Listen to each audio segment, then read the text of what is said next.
November 28 press meet లో జగన్ నేరం చేసినట్లు ఒప్పుకున్నారు. ₹2.49 అనేది ఆంధ్రప్రదేశ్ హిస్టరీలోనే cheapest rate. Inter state transmission charges ఉండవు. కరెక్ట్.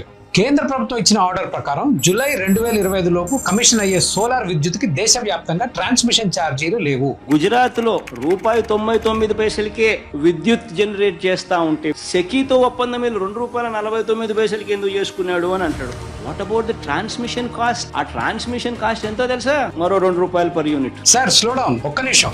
మీ నోటితోటే జస్ట్ నౌ ట్రాన్స్మిషన్ ఛార్జీలు లేవన్నారు. ఇంటర్ స్టేట్ ట్రాన్స్మిషన్ ఛార్జెస్ ఉండవు అంటే ట్రాన్స్మిషన్ ఛార్జీలు లేని వాస్తవ ధర ₹1.99 అయితే ప్రజల నెత్తిన మీరు వేసిన భారం యూనిట్ కి ₹2.49. 2.49 మైనస్ ₹99 ఈక్వల్స్ టు 1750 కోట్ల రూపాయల లంచం. ఇదే అమెరికా ప్రభుత్వం మీ మీద మోపిన అభియోగం కూడా. జగన్ నేరాన్ని స్వయాన ఒప్పుకున్నారు కాబట్టి రాష్ట్ర ప్రభుత్వం వెంటనే కేసు రిజిస్టర్ చేయాలి.